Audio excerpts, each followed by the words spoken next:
எடுத்துக்கொள்வோம். 2 கொரிந்தியர் 2:14. கிறிஸ்துவுக்குள் எப்பொழுதும் எங்களை வெற்றி சிறக்க பண்ணி எல்லா இடங்களிலேயும் எங்களை கொண்டு அவரை அறிகிற அறிவின் வாசனையை வெளிப்படுத்துகிற தேவனுக்கு ஸ்தோத்திரம். இந்த மாதத்தில் நம்ம ஏராளமான வெற்றிகளை நாம் பார்க்க போகின்றோம். இந்த மாதத்தில் மட்டும் கிடையாது, ஒவ்வொரு நாளிலுமே. இன்றைக்கு இந்த சத்தியத்தை நம்முடைய மனதில் அதிகமாக நான் நிறுத்த இருக்கின்றேன். தேவன் எப்போதுமே பார்க்குறோம், வெளிப்படுத்துகிற தேவன். நம் மூலமாக வெற்றியை வெளிப்படுத்துகிற தேவன். அவர் யார்? அவரை அறிகிற அறிவின் வாசனை வெளிப்படுத்துகிற தேவன். நம்மை தெரிந்து கொண்டது எதற்குன்னா, அவர் யார் என்பதை காண்பிப்பதற்காக தான். அவர் ஆராதிக்கிறவர்கள், அவரை கும்பிடுறவங்க இந்த பூமியில் தோல்வியில் வாழ்வது திட்டம் அல்ல, வெற்றியில் வாழ்வது தான் தேவன் திட்டமாக வச்சிருக்கிறார். அதை இந்த பூமியிலே இந்த நாட்களிலே நம்முடைய வாழ்க்கையில் வெளிப்படுத்துவது தேவனுடைய திட்டமாக இருக்கிறது. ஆகவே இதை எண்ணி துதித்தலோடு இந்த மாதத்தில் நுழைவது என்பது ஒரு சிறந்த ஒரு காரியம். தேவன் செய்த நன்மைகளை எண்ணி நினைத்து அதை துதித்து, ஏன்னா ஒவ்வொரு தடவையும் எப்பெல்லாம் நம்ம துதியோடு ஒரு காரியத்தை ஆரம்பிக்கிறோமோ, எந்த ஒரு காரியத்தையுமே, இந்த காரியம் மட்டுமல்ல, இந்த மாதத்தை மட்டுமல்ல, எந்த ஒரு காரியத்தையுமே துதித்தலோடு நம்ம ஆரம்பிக்கும் போது, கர்த்தரை ஆராதித்து பாட்டு பாடி கர்த்தருக்கு மகிமையை செலுத்தி அந்த நாட்களையும் அந்த காரியங்களையும் ஆரம்பிக்கும் போது அது மிகப்பெரிய ஜெயமாக முடியும். யோசபாத்தும் அவனோடு கூட சேர்ந்த இஸ்ரவேல் சாம்ராஜ்யமும் பார்த்தீங்கன்னா, கர்த்தர் நல்லவர், அவரை துதியுங்கள், அவர் கிருபை என்றும் உள்ளது என்று சொல்லி பைபிளில் போடப்பட்டிருக்குது. பாட ஆரம்பிக்கும் போதே எதிரிகளெல்லாம் தங்களுக்குள் வெற்றுண்டு மடிந்து போனார்கள் என்று நாம் வேதத்தில் படிக்கின்றோம். ஆகவே எப்போதுமே நல்லா புரிஞ்சுக்கணும், எந்த ஒரு காரியத்தை தொடங்குறதுக்கு முன்னாடி துதித்தலோடு நாம் அந்த காரியத்தை நுழைய ஆரம்பித்தோம்னா மிகப்பெரிய வெற்றிகளை நாம் எடுப்போம், மிகப்பெரிய ஜெயத்தை எடுப்போம். கடந்த மாதம் முழுவதும் கர்த்தர் நம்மளை போஷித்தார், நடத்தினார், பாதுகாத்தார். நான் சொல்கிறேன், இந்த மாதத்துலேயும் தேவன் நீங்கள் பார்த்திராத நன்மைகளையும் கிருபைகளையும் உங்கள் வாழ்க்கையில் அனுபவிக்கும்படி கர்த்தர் செய்வார். அப்போ ஒவ்வொரு மாதமும் நம்முடைய வாழ்க்கையில் இந்த மாதத்தை எப்படி நம்ம கடப்போம், இந்த மாதத்தில் இருக்கின்ற தடைகளை எப்படி ஜெயிப்போம் என்கின்ற ஒரு பெரிய ஒரு கலக்கம் இருக்கும், எல்லாருக்குமே இருக்கும். போன மாதம் எப்படியோ வந்துட்டோம்னா இந்த மாதம் எப்படி இதை ஜெயிக்கிறது, இந்த மாதத்தில் எப்படி இந்த காரியத்தை முன்னேறி போகிறது, இந்த மாதத்தில் இவ்வளோ தேவைகள் இருக்குது, இந்த தேவையெல்லாம் எப்படி நம்ம கடந்து போகிறது என்கின்ற எண்ணம்லாம் இருக்கும். ஒரு காரியத்தை மனதில் வைத்துக் கொள்ள வேண்டும். புதிய உடன்படிக்கையின் கீழாக இயேசு கிறிஸ்துவின் இரத்தத்தின் மூலமாக நான் ஒரு காரியம், நீங்கள் நம்ம எப்படி உடைப்பதென்று கலங்கிக்கிட்டு இருந்த எல்லா காரியத்தையும் கல்வாரி சிலுவிலே கர்த்தராகிய இயேசு கிறிஸ்து அவர் ஒன்றுமில்லாமல் ஆக்கிவிட்டார் என்கின்ற சத்தியத்தை மனதில் கொண்டு போய் வைத்துக் கொள்ள வேண்டும். அப்போ நீங்கள் நினைக்கலாம், அவர் தான் முடிச்சிட்டார், அப்புறம் இதுக்குங்க மாதம் இந்த 1ஆம் தேதியெல்லாம் வந்தே ஆகணுமா என்கின்ற ஒரு கேள்வி இருக்குது. சில பேருக்கு எங்கள் ஞாயிற்றுக்கிழமை பார்த்தாதுங்களா, ஞாயிற்றுக்கிழமை போதாதா, இதுக்கு வேறு இந்த 1ஆம் தேதி வேறு கூடிட்டு இருக்கணும்னு சொல்லி கேட்கலாம். ஒரு வசனம் படிப்போம், வெளிப்படுத்தல் 22ஆம் அதிகாரத்தில் 2ஆம் வசனத்தை படித்து காமிக்கிறேன். நகரத்து வீதியின் மத்தியிலும் நதியின் இருகரையிலும் 12 விதமான கனிகளை தரும் ஜீவ விருட்சம் இருந்தது. 12 விதமான கனிகளை தரும் ஜீவ விருட்சம் இருந்தது. அது மாதந்தோறும் தன் கனியை கொடுக்கும். அந்த விருட்சத்தின் இலைகள் ஜனங்கள் ஆரோக்கியம் அடைவதற்கு ஏதுவானவைகள். என்ன சொல்கிறாருன்னா, 12 விதமான கனிகளை கொடுக்கணும்னா நம்ம ஒரு வருஷத்துக்கு 12 மாதங்கள் இருக்குது பாருங்க.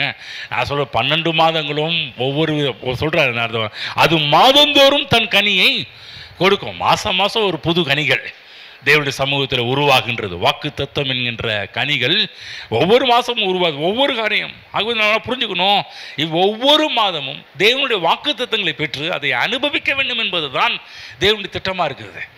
நம்ம அனுபவிக்கணும். ஒவ்வொரு மாதமும் புது புது கனிகள் உண்டாகின்றது. அப்போ ஒவ்வொரு மாதமும் வெற்றியை பெறுகின்ற மாதம் தான். ஏதோ இந்த மாதம் மட்டும், ஒவ்வொரு மாதத்தையும் கர்த்தர் அப்படி தான் வச்சிருக்கிறார்.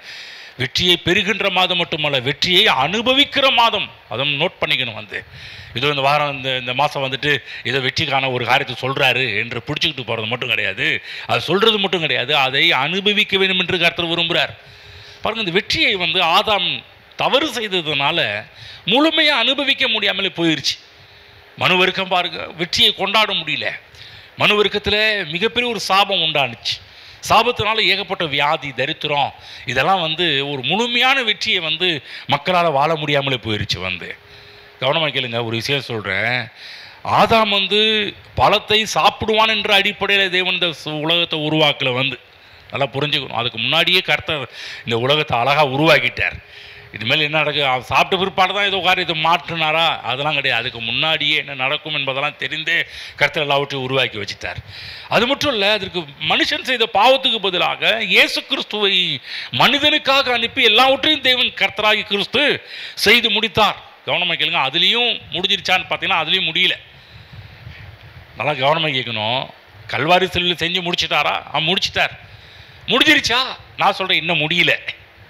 என்ன சொல்கிறீங்க? பைபிளில் தான் போட்டிருக்குல்ல, எல்லாம் முடிஞ்சிருச்சுன்னு சொல்லப்பட்டிருக்கு. கர்த்தராகிய இயேசு கிறிஸ்து கல்வாரி சிலுவையில் எல்லாம் முடிஞ்சிருச்சுன்னு சொன்னாரே, முடிஞ்சிருச்சு தானே. நீங்கள் என்ன சொல்கிறீங்க முடியல அப்படின்னு சொல்லிட்டு? உண்மை என்னன்னா முடியல. ஏன் முடியல அப்படின்னு சொல்கிறேன்னா, தேவன் எதற்காக கல்வாரி சிலுவைக்கு போனாரோ அவர் செய்கிறதெல்லாம் செஞ்சு முடிச்சிட்டாரு. அந்த செஞ்சு முடிச்ச காரியத்தை என்றைக்கு நாம் எடுத்து அனுபவிக்கிறோமோ அன்னைக்கு தான் அது ஃபுல்ஃபில்லே ஆகும். ஆமென். என்றைக்கு இயேசு கிறிஸ்து எதற்காக மறுத்தார், அவர் வேலைலாம் முடிச்சுட்டார்ல, அந்த ப்ராஜெக்ட் முடிஞ்சிருச்சு. இன்னொன்று என்னன்னா, அவர் எதற்காக மரித்தாரோ அதை என்றைக்கு நாம் அறிந்து இந்த பூமியில் நாம் அனுபவிக்கிறோமோ அன்றைக்கு தான் அந்த முடிந்தது என்ற காரியம் ஃபுல்ஃபில் ஆகும், நிறைவேறி முடிக்கும். இல்லை அப்படின்னா சாப்பாடு பிரியாணி செஞ்சு அப்படியே இருக்கிற மாதிரி தான் எடுத்து சாப்பிட்டாதான் அந்த பிரியாணி அன்னைக்கு ஆக்குனதுக்கு ஒரு அழகு இருக்கும். யாருமே சாப்பிடலன்னா என்ன நடக்கும்? வேஸ்டாக போயிடும் இல்லைங்களா? அப்போ கல்வாரி சிலுவிலே கர்த்தராகிய இயேசு கிறிஸ்து நமக்காக எல்லாவற்றையும் செய்து முடிச்சிட்டாரு.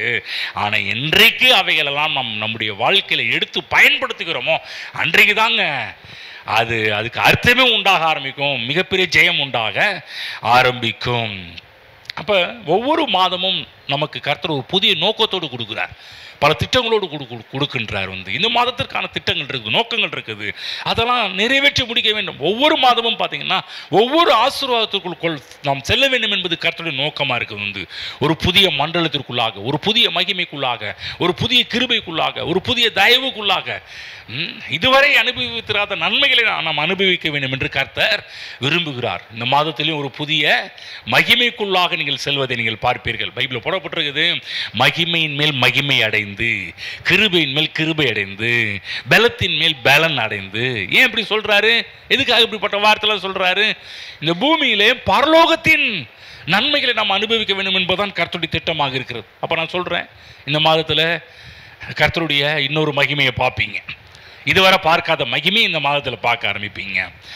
இந்த நாள் கர்த்தர் தந்த நாள், இதிலே களி கூர்ந்து மகிழ கடவோம் என்று பைபிளில் போடப்பட்டிருக்கு. ஒவ்வொரு நாளும், இந்த நாள் மட்டும் கிடையாது, ஒவ்வொரு நாளும் என்பதை புரிந்து கொள்ள வேண்டும்.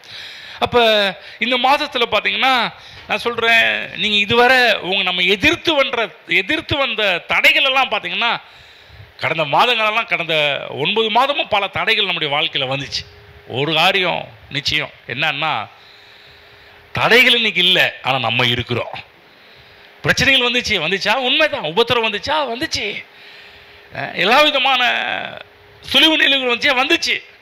ஆனால் ஒன்று நிச்சயங்க, அது இல்லைங்க, இன்னைக்கு நம்ம இருக்கிறோங்க. ஆகதான் சில பிரச்சனைகள், கஷ்டங்கள், பாடுகள் வரும்போது அதை பார்த்துக்கிட்டு நொந்துக்கிட்டு அங்கேயே அவ்வளோதான், இனிமேல் வாழ்க்கையில் முன்னேற முடியாதுன்னு சொல்ல முடியாது. பாருங்க, தேவன் வெற்றி கொடுக்கின்ற தேவன், வெற்றியாக அந்த பூமியில் வாழ வேண்டும் என்று விரும்புகிறோம். ஒவ்வொரு நாளும் அதற்காக வெற்றியை கருத்து வச்சிருக்கிறாரு. ஆகவே நம்ம ஃபீல் பண்ண வேண்டாம், கலங்க வேண்டாம், அவைகள் இல்லாமல் போகும், அதி சீக்கிரத்தில் நீங்கும் இந்த லேசான உபத்திரவம். வேத உபத்திரவத்தை பார்க்க சொல்லும்போது ரொம்ப ஹார்டாக பார்க்காத, ரொம்ப பெருசாக பார்க்காத, லேசான உபத்திரவம் சொல்லுவோம். லேசான உபத்திரவம். நம்ம கிறிஸ்தவங்க மட்டுமல்ல, பொதுவாகவே மக்கள் பார்த்தீங்கன்னா இருக்கிற எல்லா பிரச்சனையும் பெருசாக பூதகரமாக பார்த்துக்கிட்டு இருப்பாங்க.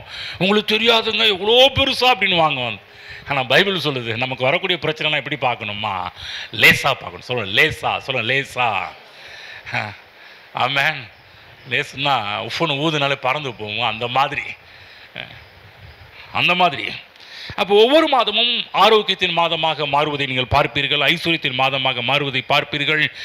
தேவனுடைய வார்த்தை பெற்ற ஜனங்களுக்கு சந்தோஷத்தின் மாதமாக கர்த்தர் மாற்றுவார். பெருக்கத்தின் மாதமாக, உங்களுடைய கனவுகள் நிஜமாகின்ற மாதமாக கர்த்தர் இந்த மாதத்தை மாற்றுவார். அவருடைய வார்த்தையின்படியே ஆசீர்வதிக்கப்பட்ட மாதமாக மாறுவது இந்த மாதமாக இருக்கும். ஆமென். அதுதான் அவருடைய சமூகத்தில் வந்து கடந்து செல்வது என்பது ஒரு ஆறுதலான ஒரு நேரம் வந்து.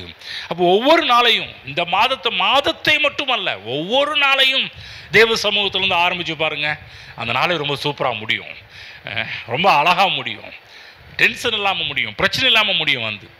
ஏன் சொல்கிறேன் அப்படின்னா, தேவ சமூகத்திலேருந்து நீங்கள் அந்த நாட்களை ஆரம்பிக்கும் போது தேவன் உங்களோடு பேச ஆரம்பிப்பார். அதன் மூலமாக உங்களுடைய வாழ்க்கை கண்மலையின் மேல் தன் வீட்டை கட்டின புத்தியுள்ள மனுஷனுக்கு ஈக்குவலாக நம்முடைய வாழ்க்கை அமைக்கப்படும். அதுதான் நீதிமானின் ஆசை நன்மைன்னு போடப்பட்டிருக்குது. அது மட்டுமல்ல, நல் விசேஷத்தினால் மேன்மை பாராட்டுவது நல்லது என்று போடப்பட்டிருக்கிறது. உங்களுடைய ஆசை நல்லது. ஆகவே நல்ல தீர்மானங்களை எடுப்பது அது உங்களுக்கு மிகப்பெரிய ஒரு ஆசீர்வாதங்களை கொடுக்கும். நல்ல தீர்மானங்கள் நல்ல ஆசைக்கு ஈக்குவலாக இருக்குது. எப்போ தீர்மானம், நல்ல ஆசை இருந்தால் தீர்மானமே எடுக்க முடியும். ஆசை வரலைன்னா தீர்மானங்கள் எடுக்கவே முடியாது. அப்போ நான் சொல்கிறேன், இந்த மாதத்தில் நல்ல தீர்மானங்களை எடுங்க. கர்த்தருக்காக, தேவனுடைய ராஜ்யத்துக்காக எப்படிப்பட்ட காரியங்களாக செய்யணுமோ அப்படிப்பட்ட நல்ல தீர்மானங்கள் எடுங்கள். ஏன்னா தேவன் பசியுள்ளவர்களை திருப்தியாக்குகிறார் என்று போடப்பட்டிருக்குது வந்து.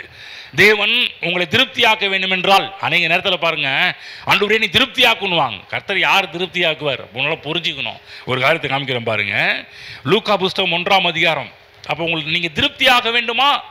இந்த மாதத்தில் கடவுளுடைய ஆசீர்வாதத்தினால் திருப்தியாக வேண்டுமா? இந்த மாதம் சுகத்தினால் திருப்தியாக வேண்டுமா? இந்த மாதம் சமாதானத்தினால் திருப்தியாக வேண்டுமா? அப்போ அதுக்கு ஒன்று தேவை. திருப்தியாவதற்கு ஒன்று தேவை. என்ன தேவை? லூக்கா புஸ்தகம் 1ஆம் அதிகாரம் 51 படிக்கிறேன். தம்முடைய புயத்தினால் பராக்கிரமம் செய்தார், இருதய சிந்தையில் அகந்தியுள்ளவர்களை சிதறடித்தார், பலவான்களை ஆசனத்திலிருந்து தள்ளி தாழ்மையானவர்களை உயர்த்தினார், பசியுள்ளவர்களை நன்மைகளினால் நிரப்பி. அப்போ என்ன தேவை நமக்குன்னா, நீங்கள் திருப்தி ஆகணுமா, நிரப்பப்படணுமா? உங்களுக்கு ஒரு பசி தேவை. பசி இருக்குதா?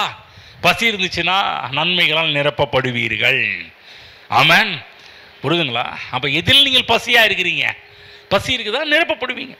சில நேரத்தில் வந்து வரங்கள் எல்லாம் உங்கள் வாழ்க்கையில் செயல்பட வேண்டும் என்று பசி இருக்குதா? ஆண்டவரே, என் மூலமாக இந்த வரங்கள் ஆப்ரேட் ஆகணும் ஆண்டவரே, இந்த வரங்கள் செயல்படணும் ஆண்டவரே, நீர் வேதத்தில் நிறைய வரங்கள் கொடுத்துருக்கிறீங்களா ஆண்டவரே, அதெல்லாம் என் வாழ்க்கையில் செயல்படணும் ஆண்டவரே. இன்னும் இந்த பசி இருந்துச்சுன்னா நிச்சயம் சொல்கிறேன், உங்கள் வாழ்க்கையில் இந்த வரங்கள் வெளிப்படுவதை பார்ப்பீர்கள். ஜெபிக்க வேண்டும் என்ற பசி இருக்குதா? ஜெபிக்க ஆரம்பிப்பீங்க. சில பேருக்கு ஜெபிக்கவே முடியல. ஜெபிக்க வேண்டும் என்ற ஒரு பசியே இல்லை, ஒரு ஆர்வமே இல்லை, ஒரு வாஞ்சியே இல்லை. அப்படி எப்படி ஜெபிக்க முடியும்? பைபிள் படிக்க வேண்டும் என்ற ஒரு வாஞ்சை, பசி இருந்தால் தான் பைபிளை படிக்க முடியும். நல்லா புரிஞ்சுங்களா? பசி, தாகம், வாஞ்சை இருக்க வேண்டும்.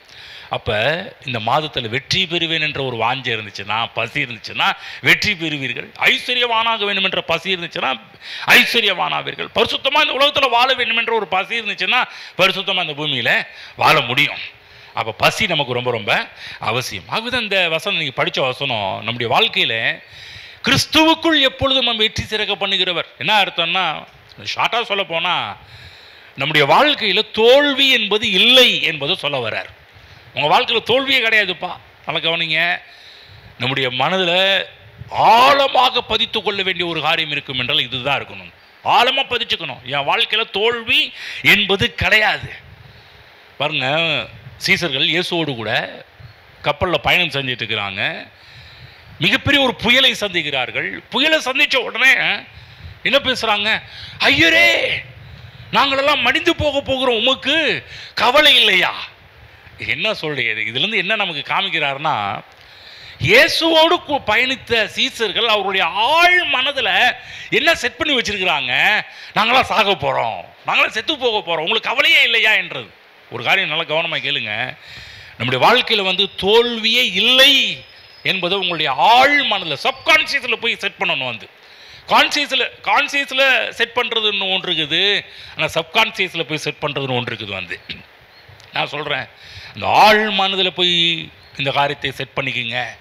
எதுக்காக பாட்டு, அந்த வெற்றியை பற்றி ஏன் பாடணும், வெற்றிக்காக ஏன் ஜெபம் பண்ணணும், வெற்றியை பற்றி ஏன் பிரசங்கம் பண்ணணும், இதை பார்க்க பார்க்க பார்க்க உங்களுடைய ஆழ் மனதில் அது பதிய வேண்டும். பாருங்கள், எப்படி ஆள் மனதில் எப்படி ஒரு சில உதாரணங்கள் சொல்கிறேன் பாருங்களேன். சில பேர்லாம் பாருங்கள், இன்றைக்கி எல்லாருக்கும் பார்த்தீங்கன்னா நைட்டு எழுந்திரிச்சு இருட்டாக தான் இருக்கும், வீடு ஃபுல்லாக இருட்டாக இருக்கும். ஆனால் எழுந்திரிச்ச உடனே அப்படியே போய் சுவிட்சை போடுறீங்களா இல்லைங்களா? ஏன் எப்படி போடுறீங்க? உங்கள் ஆள் மனதில் செட் ஆகிருச்சு. வந்து பாருங்கள், டிரைவிங், இந்த கார் ஓட்டுறவங்க, பைக் ஓட்டுறவங்க, எந்த ஒரு ஓட்டுறவங்களாக இருந்தாலும் பாருங்கள், கரெக்டாக வண்டி ஸ்டார்ட் பண்ணால் அது பாட்டுக்கு கரெக்டாக அது பாட்டுக்கு போயிட்டே இருக்கும். வந்து கவனிச்சு பார்த்தீங்கன்னா, ஏன்னா அந்த ஆள் மனதில் செட் ஆயிருச்சு வந்து. நீங்கள் யாரும் சொல்ல தேவையில்லை, இப்படி போ அப்படி போகணும் யாருமே சொல்ல தேவை. ஆட்டோமேட்டிக்காக அது பாட்டுக்கா நகரும் பாருங்க. பார்த்துருக்கீங்களா? சின்ன வயசில் அந்த வாய்ப்பாடு சொல்லிக் கொடுப்பாங்க. இந்தியர்களுக்கு பாருங்கள், இந்த மேக்ஸில் வந்து சூப்பராக எல்லா நாடுகளும் இந்தியர்களுடைய மேக்ஸில் ரொம்ப அவங்க எல்லாரும் ஆச்சரியமாக பார்க்குறாங்க. எப்படி இவங்க இப்படி போடுறாங்க வாய்ப்பாடு டக்குன்னு நம்ம கால்குலேட்டரை தேடுறோம். ஆனால் இது சில கடைங்களாம் போய் பாருங்கள், அவ்வளோ லிஸ்ட்டுக்கு ஒன்று கிட்டத்தட்ட ஒரு 50 லிஸ்ட்டுக்கு மேலே இருக்கும் பாருங்கள். காதுலேருந்து பெனட் அப்படி டக்குன்னு கீழே போடுவார். அப்புறம் அடுத்தது கூட்டுவார். அவன் அவ்வளோ போட்டால் நம்ம மூளைக்கு பாருங்கள், நம்ம கால்குலேட்டரில் போட்டு பார்ப்போம், செக் பண்ணி பார்ப்போம். அவன் வந்து சில இடத்துல மிஸ் பண்ணிட்டா என்ன பண்ணுறது? நானும் இந்த மாதிரி நிறைய டைம் பாருங்கள், இந்த காதில் எடுத்து ஒரு 50 பொருள் வாங்கினா கீழே கரெக்டாக போடுவாங்க பாருங்கள். வீட்டில் போய் நான் மெதுவாக உட்காந்து அவன் வேகத்தில் போட்டதை நான் மெதுவாக ஒன்றையும் அழுத்தி கிடச்ச எப்பா எவ்வளோ ஒரு ப்ரில்லியண்ட்டாக இருக்குண்ணா. புரியுதுங்களா? எவ்வளோ வந்து அந்த ஆழ்மானதில் வாய்ப்பாடுன்ற ஒரு காரியம் சின்ன வயசில். இன்றைக்கெல்லாம் அந்த மாதிரி பண்ணுறது கிடையாது. அந்த சின்ன வயசில் நமக்கு தெரியும் பார்க்க சொல்லுவோம், ஓர் 1 அப்படின்னு வாங்க. எல்லா பிள்ளைகளும் அப்படியே அந்த ஸ்கூல் பக்கம் போனாலே பார்த்தீங்கன்னா இருக்கும். எதுக்காக? பிள்ளைகளுடைய ஆழ் மனதில் கொண்டு போய் பதிய வைப்பதற்காக. ஆழ் மனதில் பதிச்சதுனால மேக்ஸ்ன்னு வரும்போது டக்குன்னு அப்படியே டக்குன்னு போட்டுருவாங்க பாருங்க. என்ன சொல்கிறேன் இதுக்கு ஏன் இதெல்லாம் பேசிட்டு வரேன் தெரியுங்களா? இந்த சீசருடைய ஆழ் மனதில் பதிந்த ஒரு காரியம். அவ்வளோதான், புயல் வந்துச்சு. புயல் வந்தால் அடுத்தது என்ன? சாக தான் போகிறோம் அப்படின்பது. புயல் வந்துச்சுன்னா அடுத்தது சாக போகிறோம், அது மட்டும் டெஸ்டினி கிடையாது, அது மட்டும் முடிவு கிடையாது. அதில் இருக்குது வாழ்க்கைன்றது இருக்குது வந்து. ஆகவே நான் உங்களுக்கு சொல்கிறேன் பாருங்கள், வேதம் வெற்றியை வாக்கு பண்ணியிருக்கிறது. ஆகவே அது எப்படிப்பட்ட வெற்றி என்றால் கிறிஸ்துவுக்குள் என்கின்ற வெற்றி. வெளியிலிருந்து கிடையாதுங்க. நீ உலகத்தில் நிறைய வெற்றியாளர்கள் இருக்கிறாங்க, வெளியிலிருந்து தான் வெற்றிகளை பார்த்துக்கிட்டு வராங்க. ஆனால் நம்ம பார்க்குற வெற்றி அப்படி இல்லை. கிறிஸ்துவுக்குள் எப்பொழுதும், சொல்லுங்கள், கிறிஸ்துவுக்குள் எப்பொழுதும் எங்களை வெற்றி சிறக்க பண்ணுகிறவர். எப்பொழுதும்னா இந்த மாதம் மட்டும் இல்லைப்பா, இந்த நேரத்தில் மட்டும் கிடையாது, எல்லா நேரத்திலுமே. என்ன சொல்கிறாரு? எப்பொழுதும்னா என்ன சொல்கிறாருன்னா வெற்றி கேரண்டி அப்படின்றார். உறுதி, 100% வெற்றியை பார்க்க முடியும். பாருங்கள், இயேசு கிறிஸ்துவ நாட்களில் இயேசு கிறிஸ்து தெக்கப்பொலி என்ற ஒரு போகிற வழியில் பார்த்தீங்கன்னா மிகப்பெரிய புயலை சந்திக்கிறார். அதை தாண்டி பாருங்கள் அக்கறைக்கு போகிறார். ஏகப்பட்ட புயல். இந்த சீன்லாம் அந்த டைமில் தான் வருது. செத்து போகிறப்போ ஐயா நாங்கள் சாக போகிறோமே, உங்களுக்கு கவலை இல்லையா எப்படின்னு சொல்லி திட்டினா அந்த சீன் தான் பாருங்கள். அந்த சீன் அங்கே மிகப்பெரிய ஒரு தோல்விகளை சீசர்கள் பார்க்குறாங்க. ஆனால் பாருங்கள், இயேசுவுக்கு கொஞ்சம் கூட கவலையே கிடையாது. ஏன்னா அவருடைய ஆழ் மனதில் பதிந்த ஒரு காரியம்னா, இந்த மடப்பசங்களுக்கு பார்த்தீங்கன்னா ஏன் செத்து போகிறோம் கவலை இல்லையான்னு பேசிட்டு இருக்கிறாங்க. ஆனால் இவருடைய ஆழ் மனதில் பார்த்தீங்கன்னா, நான் எத்தனை புயல் வந்து இதை விட பெரிய சுனாமியை வந்தால் கூட நான் சாக மாட்டேன், நான் உயிரோடு தான் இருப்பேன்ற ஒரு ஆழ் மனதில் ஒரு பெரிய நிச்சயம். நான் சொல்ல உங்கள் சப்கான்ஷியஸில் கொண்டு போய் வைங்க. வெற்றி என்பது தான் நிச்சயம். புரியுதுங்களா? அதை மனதில் கொண்டு போய் வச்சுக்கணும். எப்பொழுதும், ஏதோ ஒரு நாள் 2 நாள் கிடையாது, 100% எப்பொழுதும் வெற்றி சிறக்க பண்ணுகிறவர் வந்து பாருங்கள். இந்த கப்பல் பயணத்தெல்லாம் சந்திச்சுட்டு இயேசு கரையிறங்க போகிறார். கரையிறங்க போகும்போது இப்போ ஒரு உதாரணம் சொல்கிறேன் பாருங்கள். எந்த ஒரு இடத்துல ஒரு பெரிய ஆள் வராங்கன்னா, இப்போ ஒரு உதாரணத்துக்கு மற்ற நாட்டு பிரதமர் நம்ம நாட்டுக்கு வந்தார்னா யார் போய் வரவேற்பாங்க? நம்ம நாட்டு ஜனாதிபதி, நம்ம நாட்டு பிரதமர், அந்த ஏரியாவில் இருக்கிற முதல்வர்கள்லாம் போய் வரவேற்பாங்க. பண்ணுவாங்களா? பண்ண மாட்டாங்களா? எல்லா இடத்துலையும் பெரிய ஆட்கள் தான் வரவேற்பாங்க இல்லைங்களா? எந்த ஒரு இடத்துலையுமே பாரு, இந்த இடத்துக்கு முதலமைச்சர் வராருன்னா முதல்ல நம்ம கலெக்டர் முன்னாடி நிற்பார் இல்லைங்களா? சேலத்துக்கு அவர் தான் இன்சார்ஜ், சேலத்தில் அவர் தான் ஃபஸ்ட் ஆள். அதனால் அவர் வந்து நின்று என்ன பண்ணுவோன்னா ரிசீவ் பண்ணுவார், கூட்டிகிட்டு போவார். பல அமைச்சர்கள் இருப்பாங்க, எல்லாரும் வந்து கூட்டிகிட்டு போவாங்க. ஆனால் நம்ம ஆண்டவர் இயேசு கரை இறங்கணும் யார் தெரியுமா இன்வைட் பண்ண வர்றது? ஒரு பிசாசு பிடிச்சவன் வரான், ஒரு பைத்தியக்காரன் வரான். யோசிச்சு பாருங்க, எப்படிப்பட்ட ஒரு காரியம் அந்த சீன் வந்து. அது மட்டும் இல்லை, ஒரு பைத்தியக்காரன் ஒரு பிசாசு பிடிச்ச வந்தது மட்டும் கிடையாது பாருங்க. வந்த உடனே சொல்றேன், ஏய் உன்னை யாரையா இங்க வர சொன்னது? அந்த காரியத்தை பாருங்க, உன்னை யாரையா இங்க வர சொன்னது? பாருங்க, தோல்வின்னும் போது படிப்படியா சில காரியத்தை பார்த்துட்டு வராங்க. அதெல்லாம் ஒரு விஷயம் சொல்றேன், மனதில் பதிய வச்சுக்கிங்க. படிப்படியா தோல்வியை பார்த்துட்டு வராங்க.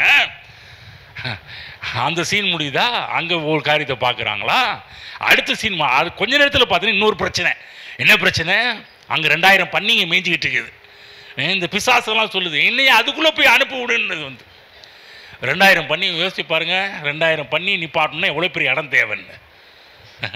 நிற்க வைக்கிறதுக்கு ஓகே, 2000 பண்ணி நிற்க வைக்கிறதுக்கு ஒரு 10 சென்ட் 2000 பண்ணி நிற்க வச்சிடலாம் ஒரு 10 சென்ட்டுக்குள்ள. ஆனால் மேய வைக்கணுமே, எவ்வளோ பெரிய இடங்கள் தேவைப்படுது பாருங்க. கடைசியில் பார்த்தா அங்கே பார்த்தீங்கன்னா எல்லா பண்ணைகளுக்குள்ள அந்த பிசாசு போனோன்னையும் அந்த பன்னிகளெல்லாம் மேட்டில் போயிட்டு கீழே கடலில் குதிச்சு எல்லாம் செத்து போச்சு. எப்படி இருக்கும் பாருங்க. அந்த சீன்லாம் கொஞ்சம் கற்பனை பண்ணி பாருங்க. எவ்வளோ பெரிய அந்த ஊர் மக்களை கூடி வந்துட்டாங்க. கூடி இன்னும் பிரச்சனை ஸ்டார்ட் ஆகுது. கவனமாக கேளுங்க, ஒரு விஷயம் சொல்கிறதுக்காக சொல்லிட்டு வரேன். பிரச்சனையும் ஒன் பை ஒன்னாக இயேசுவுக்கு பிரச்சனை வந்தாலும் தோல்வி வந்தாலும் அவருடைய மனதில் என்ன செட் பண்ணாமா, நீ என்ன அதான் பிரச்சனை வந்தாலும் எனக்கு வெற்றி தாண்டா. ஆமென். புரியுதுங்களா? 1 by 1 பிரச்சனை, 1 by 1 கஷ்டம், 1 by 1 அப்படி வந்துகிட்டே இருக்குது. ஆனால் அவருடைய ஆள் மனதில் இருந்த ஒரு காரியம் பார்த்தீங்கன்னா, என் வாழ்க்கையில் தோல்வி என்பதே கிடையாது. லேகியோன் பிசாசு பிடிச்சவனே, லேகியோன் பிசாசே, நீ நினச்சிட்டு இருக்கிறியா கப்பல் மூலமாக என்னைய சேதப்படுத்தி நீ அழிக்கலாம் நினச்சியா? முடியவே முடியாது. பண்ணிங்களாம் உள்ள பிசாசு போய் அது உளுந்து ஒரு பெரிய ஒரு பேட் நேம் கிரியேட் பண்ண விரும்புறியா? முடியவே முடியாது. ஏன்னா என் தலையெழுத்தே வெற்றி தான் என்பதை ஒரு மிகப்பெரிய ஒரு காரியத்தை பிரகடனப்படுத்துகிறார். அங்க இருக்கிற சீன் எல்லாமே தோல்வி போல இருக்கும். உங்க வாழ்க்கையில் கூட சில சூழ்நிலைகள் தோல்வி போல இருக்கலாம். ஆனால் உங்கள் ஆழ் மனதில் சப்கான்சியஸில் போய் பதிய வைங்க, கிறிஸ்துவுக்குள் எப்பொழுதும் எங்களை வெற்றி சிறக்க பண்ணுகிறவர். நல்லா புரிஞ்சுக்கணும். சில விஷயங்கள் சில நம்ம தலைக்கு மேலே சில பிரச்சனை வரும், சில கஷ்டங்கள்லாம் வரும், தோல்வி போல் இருக்கும். ஆனால் திரும்பி பார்த்தா வெற்றியாக தான் இருக்கும் பாருங்க. நல்லா புரிஞ்சுக்கிங்க. தோல்வி சில காரியங்கள் தோல்வி போல் போகும், ஆனால் அது வரும்போது திரும்ப வரும்போது வெற்றியாக திரும்ப வரும். இந்த அரேபியன் குதிரையை வளர்க்குறவங்களை பற்றி சொல்கிறாங்க. இந்த அரேபியன் குதிரை ஒருத்தவங்க வீட்டில் அப்படி தான் பாருங்கள் காணா போச்சான்.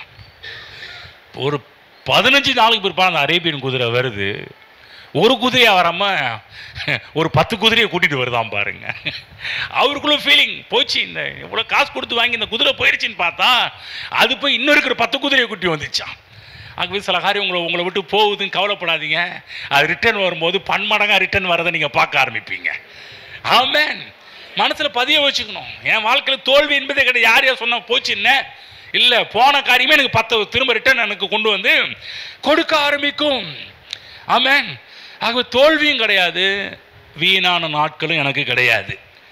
ஏன் வீணான நாட்களும் கிடையாதுன்னு சொல்கிறேன், எதுக்கு சொல்கிறேன் அப்படின் போது சில சொல்கிறாங்க எனக்கு வெற்றியும் வேணாங்க தோல்வியும் வேணாங்க, நியூட்ரலாகவே இருந்துட்டு போயிடுறாங்க அப்படின்வாங்க. நான் சொல்கிறேன் நியூட்ரலும் கிடையாதுங்க. நீ நினைக்கிறீங்களா? என்னங்க வெற்றியும் வேணாங்க தோல்வி வேணாங்க, நியூட்ரலாக இருந்துட்டு போயிருங்க. நான் சொல்கிறேன் அது கூட கிடையாதுங்க. கிறிஸ்துவுக்குள் எப்பொழுதும் நம்ம வெற்றி சிறக்க பண்ணுகிறவர். ஒவ்வொரு நாளும் கிறிஸ்துவுக்குள் நம்மை வெற்றி சிறக்க பண்ணுகிறவர். ஒவ்வொரு மாதமும் வெற்றியின் நாட்கள் என்பதை புரிந்து கொள்ளுங்கள். ஆமென். இன்னொரு இடத்துல போய் பார்த்தா அத்திமாரத்தை போய் சபிக்கிறார், அங்கேயும் பிரச்சனை. ஆனால் பாருங்க உடனே நடக்கல, உடனே முடியல. மறுநாள் வரும்போது தான் தெரியுது அத்திமரம் பட்டு போனது. இது எது காமிக்கிறாருன்னா கவனம், இயேசு கிறிஸ்து மனுஷனை சபிக்கலைங்க, இயேசு கிறிஸ்து ஒரு மரத்தை சபிச்சார். ஏன்? இந்த உலகத்தில் பிசாசினால் வரக்கூடிய தீமை எப்படிப்பட்டது என்பதை காண்பிக்க விரும்பினார். வார்த்தைக்கு எவ்வளோ வல்லமை இருக்கிறது என்பதை காண்பிக்க விரும்பினார். எப்போதுமே ஒரு 100 பேருக்கு மருத்துவம் பார்க்குற ஒரு வைத்தியர் பாருங்க, ஆரம்பத்தில் எதை பிடிச்சி தான் ஆப்ரேஷன் பண்ணணும், எலியை பிடிச்சோம், அப்புறம் என்னதுங்க தவளையை பிடிச்சோம், இப்படி தான் ஆப்ரேஷன் பண்ணி அங்கே தான் பண்ணுவாங்க. என்னங்க எலியை கொள்ளலாமா அப்படின்னு கேட்டால், இந்த ஒரு எலியை கொள்று ஆப்ரேஷன் பண்ணுறது மூலமாக தான் 100 பேருக்கு நான் வைத்தியமே பார்க்க முடியும். ஒரு எலி பெருசு கிடையாது, 100 பேருக்கு வைத்தியம் பார்க்க போகிறேன். அப்போ அந்த இடத்துல ஒரு மரம் பட்டு போச்சு அப்படின்னு அதை பெருசாக பார்க்கக்கூடாது. அதுலேருந்து ஒரு மிகப்பெரிய ஒரு சத்தியத்தையும் மனுவர்க்கத்துக்கு கற்றுக் கொடுக்குறார். ஆமென். ஆகவே சில காரியங்கள் தோல்வி, அதாவது சில காரியத்தை நீங்கள் இப்போ நீங்கள் சொல்லும்போது இப்போ அது நடக்காமல் இருக்கலாம், அது நடந்துருச்சு என்பதை விசுவாசிக்க வேண்டும். பாருங்க, இந்த வெற்றி எதில் வச்சிருக்கிறாருன்னு பார்க்கும்போது 1 யோவான் 5:4 போவோம். 1 யோவான் 5வது அதிகாரம் 4வது வசனம். கிறிஸ்துவுக்குள் வெற்றியை பார்த்தோம். அது மட்டும் இல்லாமல் இந்த இடத்துல யோவான் இன்னும் கொஞ்சம் அதிகமாக சொல்கிறார். 5ஆம் அதிகாரம் 4ஆம் வசனம் படிக்கிறேன். தேவனால் பிறப்பதெல்லாம் உலகத்தை ஜெயிக்கும். நான் கேட்குறேன், நீங்கள் தேவனால் பிறந்திருக்கிறீர்களா? நீங்கள் தேவனால் பிறந்தது உண்மை என்றால் கண்டிப்பாக ஜெயிப்பீர்கள். புரியுதுங்களா? இங்கே இருக்கிற எல்லாமே ரட்சிக்கப்பட்டவர்கள், தேவனால் பிறந்தவர்கள். அப்போ என்ன, அவங்க ஆள் மனதில் கொண்டு போய் செட் பண்ணிக்கணும், எனக்கு வெற்றி தாயா, எனக்கு வந்து தோல்வி கிடையாது என்பதை மனதில் நன்றாக பதித்து கொள்ள வேண்டும். மற்றவங்களுக்கு எப்படியோ. ஆகவே நம்ம இந்த உலகத்தில் போய் நம்முடைய மனதை போய் தேவையில்லாத காரியத்தில் போய் சிந்திச்சுட்டு கூடாது. பாருங்கள், பிலிப்பியர் புத்தகம் 3ஆம் அதிகாரத்தில் பார்த்தீங்கன்னா பவுல் வந்து ஒரு காரியத்தை பேசிகிட்டே வருவார். பாருங்க 18லேருந்து, ஏனெனில் அநேகர் வேறு விதமாய் நடக்கிறார்கள், அவர்கள் கிறிஸ்துவின் சிலுவைக்கு பகைஞர் என்று உங்களுக்கு அநேக தரம் சொன்னேன், இப்பொழுதும் கண்ணீரோடு சொல்கிறேன். அந்த நாட்களில் பாருங்கள் நிறைய சபைகள் இருந்துச்சு. சில ஆட்கள்லாம் கள்ள உபதேசம் பண்ணி மக்களெல்லாம் டைவர்ட் பண்ணிட்டு இருந்தாங்க. பவுல் எச்சரிக்கிறார். எச்சரிக்கும் போது அவருடைய முடிவு அழிவு, அவருடைய தேவன் வயிறு, அவருடைய மகிமை, அவருடைய லட்சியே, அவர்கள் பூமிக்கு அடுத்தவைகளை சிந்திக்கிறார்கள், நாங்கள் நம்முடைய குடியிருப்போ பரலோகத்தில் இருக்கிறது. என்ன சொல்கிறாரு, ஒரு காரியத்தை பற்றி பேசியிருக்கும் போது என்ன சொல்கிறாரு, நீ வந்து எப்படி இந்த பூமியில் வாழணும்னா உன்னுடைய மைண்டு ஃபுல்லாகவே பரலோக சிந்தையில் வாழு அங்கே. ஏன்னா நீ தேவனால் பிறந்தவன், தேவனால் பிறப்பதெல்லாம் உலகத்தை ஜெயிக்கும். நீ வேற ஆளுப்பா, நீ இந்த உலகத்துக்குரிய ஒரு ஆள் கிடையாது, நீ தேவனால் பிறந்தவன். நீ உன்னுடைய குடியுரிமை எங்கே இருக்குது, பரலோகத்தில் இருக்குது. புரியுதுங்களா? அப்போ இந்த பூமியில் எப்படி வாழ்ந்துக்கணும், ஒரு ஒரு உதாரணம் சொல்கிறோம் பாருங்களேன். இந்த மிகப்பெரிய இந்த சுற்றுலா தலங்களுக்கெல்லாம் நிறைய பேர் போகிறீங்க இல்லைங்களா, போகிறோம் வரோம். அந்த சுற்றுலாத்துறையில் இருக்கின்ற ஒரு காரியம் என்னென்னா, இந்தியாவில் இருக்கிறவங்களுக்கு டிக்கெட் வந்து ரொம்ப கம்மிங்களாம். வெளிநாட்டுக்காரங்க உள்ளே போனாங்கன்னா அவங்களுக்கு டிக்கெட் அதிகமாக வந்து கேள்விப்பட்டிருக்கீங்களா? என்ன சொல்கிறாங்க, ஒன்றும் இல்லை, இன்னொரு உதாரணம் சொல்கிற மாதிரி, அப்போ இருந்துச்சு இப்போ இருக்குதான்னு தெரில. டோலில் பாருங்கள், லோக்கல் அந்த சிட்டியை சேர்ந்தவங்களுக்கு கொஞ்சம் கம்மியாக வாங்கினாங்க. வெளி அதர் டிஸ்ட்ரிக்டை சேர்ந்தவங்களுக்கு கொஞ்சம். இப்போ அது இல்லை, இப்போ வந்து ஃபாஸ்டாக் போடுறது எல்லாம் ஒன்றுன்ட்டாங்க. அப்போ சொன்னாங்க, இந்த சிட்டியில் இங்கே இருக்கிற லோக்கல் அட்ரஸை காமிங்க, உங்களுக்கு கொஞ்சம் காசு கம்மியாக போடுவாங்க அப்படின்னு சொல்லிட்டு. கவனமாக கேளுங்க, ஒரு விஷயம் சொல்கிறேன். அந்த நாட்டில் வாழ்கிறவங்க கொஞ்சம் காசு கம்மி, வெளியிலேருந்து வந்தால் கொஞ்சம் காசு அதிகம். நான் சொல்கிறேன், நீங்கள் தேவனால் பிறந்தவர்கள், தேவனுக்குரியவர்கள். தேவனால் பிறந்தவன் தேவனுக்குரியவன் என்ற ரீதியில் வாழும்போது நான் சொல்கிறேன், உங்களுக்கு கிடைக்கக்கூடிய சலுகையே வேற. ஆமென். வித்தியாசமான ஆளாக வாழ ஆரம்பிப்பீங்க வந்து. அப்போ ஒவ்வொரு நாட்டிலையும் ஒரு சட்டங்கள் இருக்குது. அப்போ அந்த நாட்டின் சட்டத்தின்படி தான் அந்த நாட்டில் இருக்கிறவர்கள் போஷிக்கப்படுகிறார்கள். ஒருவேளை இந்த நாட்டில் உள்ளவன்னு இன்னொருத்தர் அடித்தா கூட, ஒரு உதாரணம் சொல்லுவேன், இங்கே இருக்கிற அமெரிக்கர்களை நம்ம இதை தாக்கணும்னா உடனே அவன் எங்கே போய் நிற்பான்னா, அமெரிக்க தூதரகத்தை போய் நிற்பான் வந்து, அங்கே போய் நிற்பான். அங்கே போய் கமெண்ட் இப்படி பண்ணிட்டாங்க அப்படி பண்ணாங்கம்மா, அங்கேருந்து அமெரிக்காக்காரன் வருவான், எதுக்கு எங்கால எதுக்குயா அடிச்சேன்னு சொல்லிட்டு. நான் ஒன்று சொல்கிறேன் பாருங்கள். அது மட்டும் இல்லை, அமெரிக்க தூதரகத்தில் இருக்கிற ஆட்கள் தான் இந்த இந்தியாவில் வாழ்கிற அமெரிக்கா, உங்களுக்கு என்ன சலுகை, உங்களுக்கு என்ன இருக்குது, இந்தியாவில் இருக்கும்போது உங்களுக்கு என்ன பெனிஃபிட் இருக்குது, என்ன லாபம் இருக்குது, இங்கே வரவங்களுக்கு இந்த ரூல்ஸை ஃபாலோ பண்ணணுமோ அந்த ரூல்ஸை ஃபாலோ பண்ணும்போது நீங்கள் எப்படி இதெல்லாம் பெற்றுக்கொள்ளலாம் என்ற ரூல்ஸை சொல்லிக் கொடுக்குறாங்க அமெரிக்க தூதரகங்கள். நான் சொல்கிறேன், பரலோக தூதரகங்களும் இங்கே இருக்குது. வேற ஒன்றும் இல்லை, அது சர்ச்சு தான் பரலோக தூதரகங்கள். ஆமென். ஆங்கிலத்தில் என்ன சொல்லுவாங்க, எம்பசி.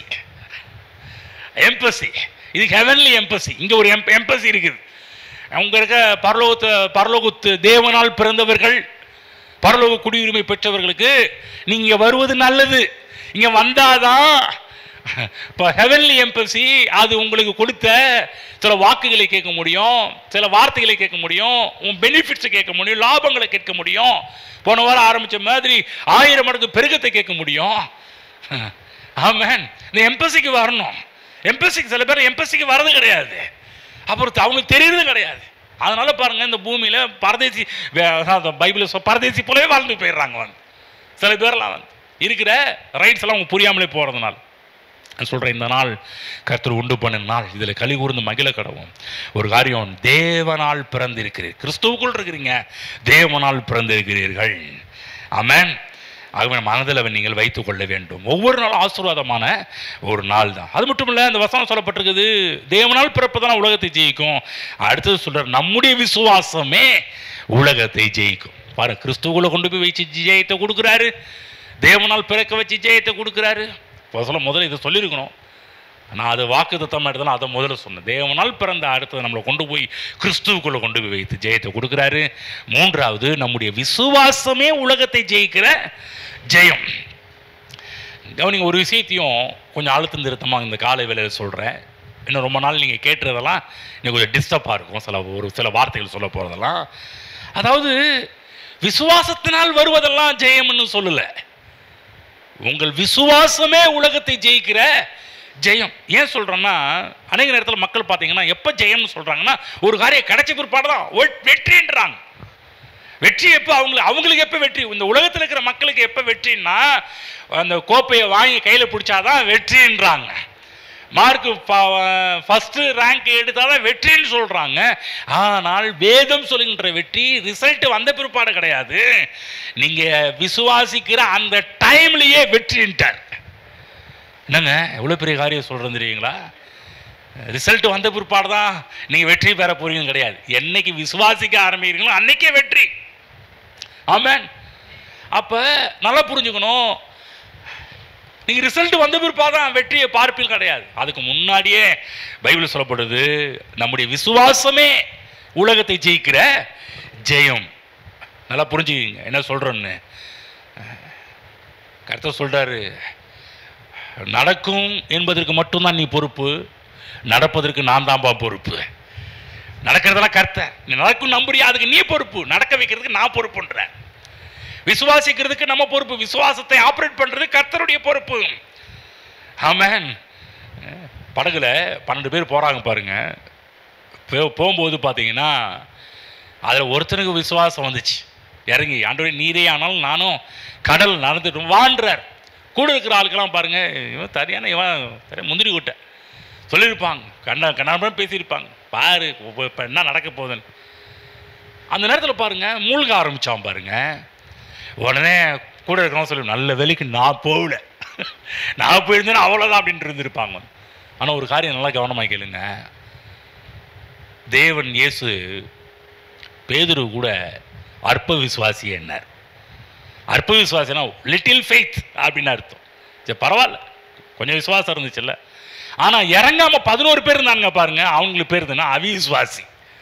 நான் அவிசுவாசி என்று பேரை பெறுவதற்கு லிட்டில் ஃபெய்த் என்ற ஒரு பேரையை பெற்றுட்டு போயிடலாமே.